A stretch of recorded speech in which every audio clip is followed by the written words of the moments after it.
Coming dari kelompok 22 kelas ST22 dengan anggota Michael Martin, Yuri Natsmi, Nicholas Evan, Helena Genuisti, Choil Kun Hisan akan menjelaskan tentang kebijakan stabilisasi harga.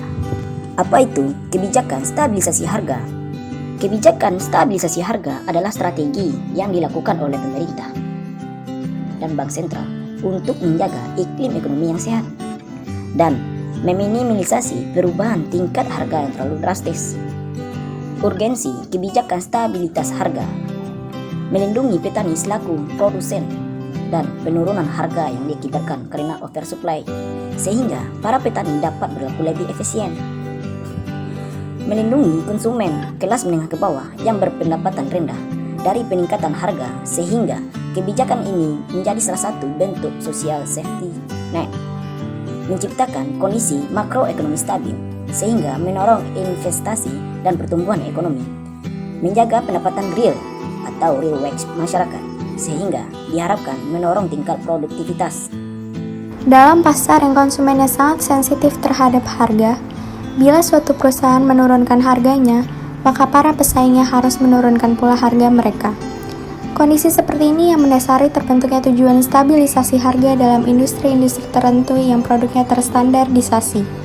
Tujuan stabilisasi ini dilakukan dengan jalan menetapkan harga untuk hubungan yang stabil antara harga suatu perusahaan dan harga pemimpin industri. Fluktuasi bisa terjadi karena beberapa hal. Yang pertama, pemerintah. Pengaruh pemerintah dalam terjadinya fluktuasi tentu sangat besar. Hal ini dikarenakan karena kebijakan fiskal dan moneter yang diambil pemerintah dapat memberikan efek yang signifikan terhadap pasar keuangan. Yang kedua adalah ekspektasi dan spekulasi. Dalam sistem keuangan, jelas ekspektasi dan spekulasi saling berkaitan. Ekspektasi sendiri yaitu harapan di masa depan yang bergantung pada tindakan saat ini dan membentuk fluktuasi di waktu yang akan datang. Yang ketiga adalah transaksi internasional. Pada transaksi internasional, pastinya ada aliran dana yang masuk ke negara. Dalam hal ini dapat berdampak pada kekuatan ekonomi suatu negara dan juga mata uangnya. Sehingga semakin banyak uang keluar, makin lemah ekonominya. Yang keempat adalah penawaran dan permintaan. Adanya penawaran dan permintaan suatu barang, mata uang, ataupun investasi lainnya dapat memicu dinamika naik turun harga. Di sisi lain, penawaran dan permintaan yang ada akan mengubah harga serta suku bunga seiring berjalannya waktu. Pada akhir tahun 2019, seluruh dunia dikhawatirkan akibat menyebarnya virus COVID-19, tak terkecuali Indonesia.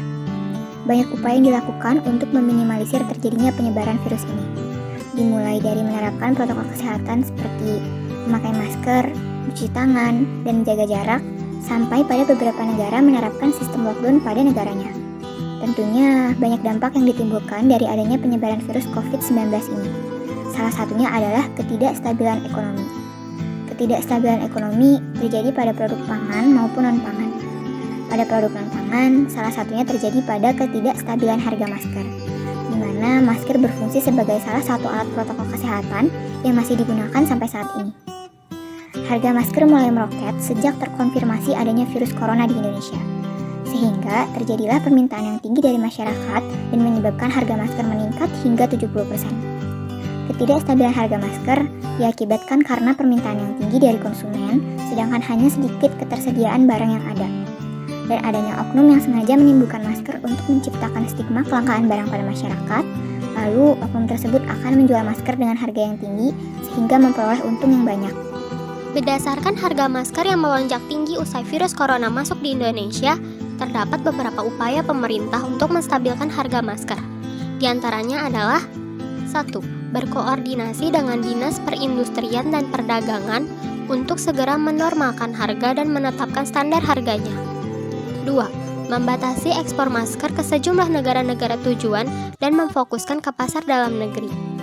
3. Membatasi pembelian masker setiap orang menjadi 5 box per orang yang bertujuan menghindari kelangkaan masker. 4. Mengancam oknum penjual masker yang menaikkan harga dengan sanksi 25 miliar rupiah dan penjara selama 5 tahun. 5. Melakukan pengecekan secara berkala ke pasar-pasar untuk mengantisipasi penimbunan masker dan harga yang tidak normal.